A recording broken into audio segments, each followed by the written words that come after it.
जैसा कि आप सब लोग जानते हैं कि वर्तमान समय में महाकुंभ का आयोजन प्रयागराज में हो गया है। और महाकुंभ की शुरुआत कैसे हुई, क्या पौराणिक कथाएं हैं महाकुंभ के पीछे, और महाकुंभ में स्नान करने के फायदे क्या हैं, साइंटिफिक तरीके से भी और धार्मिक तरीके से भी। आज एक एक पॉइंट पर हम डिस्कस करने वाले हैं।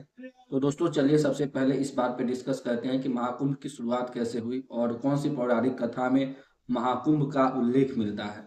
तो दोस्तों ये कथा है महर्षि दुर्वासा की। महर्षि दुर्वासा ने एक समय देवताओं को श्राप दे दिया और सारे देवता फिर शक्तिहीन हो जाते हैं। देवता जहाँ पे रहते हैं स्वर्गलोक, वो भी ऐश्वर्यहीन हो जाता है।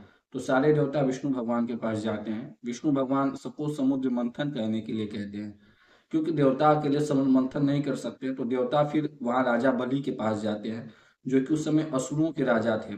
तो असुरों के राजा बलि देवताओं का प्रस्ताव स्वीकार करते हैं और समुद्र मंथन के लिए तैयार हो जाते हैं।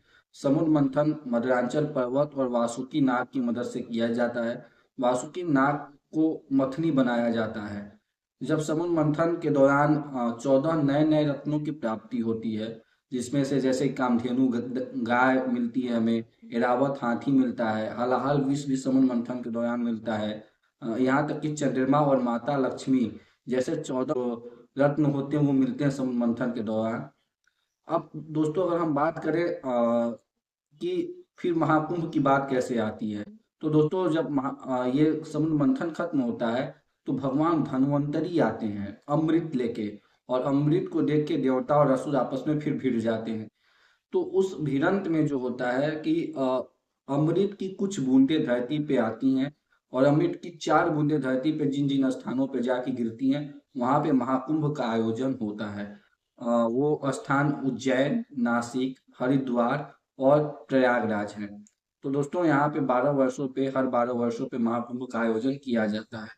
दोस्तों ये तो हो गई जो हमारी पौराणिक कथा है।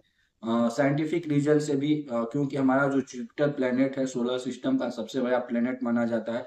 और जुपिटर का बहुत बड़ा रोल होता है हमारे मतलब जीवन यापन में। तो दोस्तों जुपिटर जो होता है वो एक चक्कर जो होता है वो अपना 12 वर्ष में कंप्लीट करता है। इसलिए महाकुंभ, ये साइंटिफिक रीजन से भी ये मतलब कहा जाता है कि महाकुंभ जो है 12 वर्ष के बाद लगता है।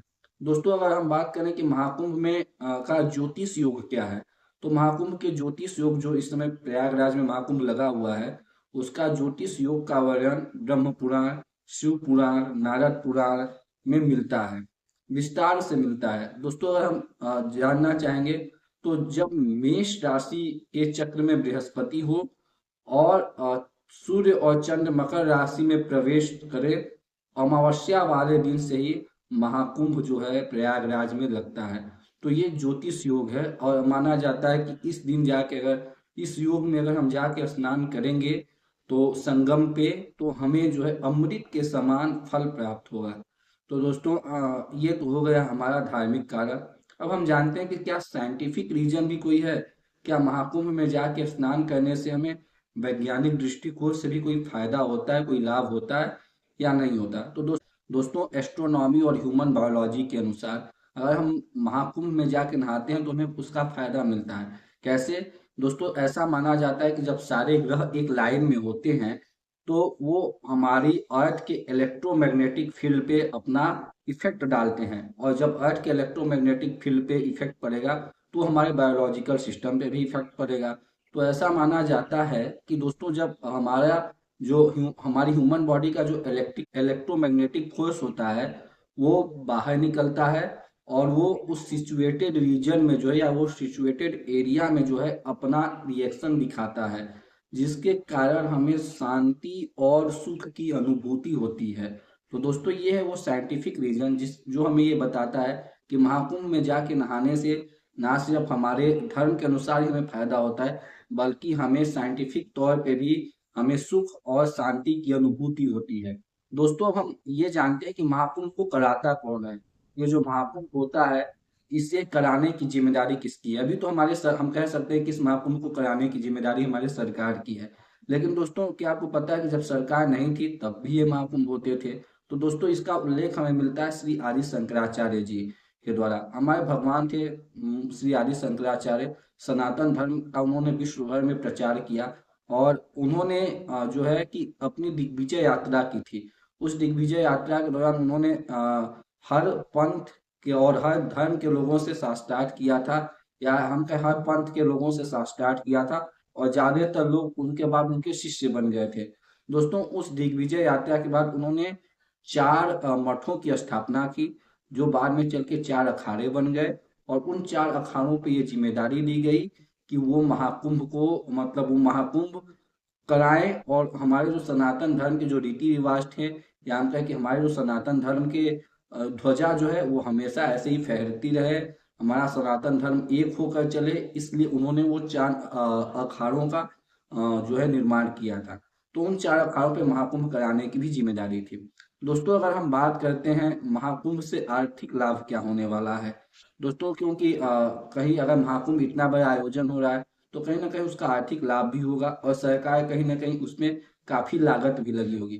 दोस्तों, अगर हम बात करते हैं महाकुंभ के आर्थिक लाभ की, तो सरकार ने जो पहले इसमें खर्च किया है 55,000 करोड़, मतलब 5500 करोड़ रुपए सरकार ने इसमें खर्च किए हैं महाकुंभ को कराने में। सरकार ने 167 डेवलपमेंट प्रोजेक्ट इसमें लॉन्च किए महाकुंभ के लिए।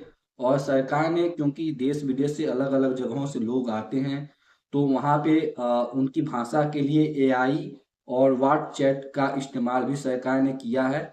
और दूसरी चीज ये है कि महाकुंभ की जो एरिया है, 4,000 हेक्टेयर में महाकुंभ लगा हुआ है।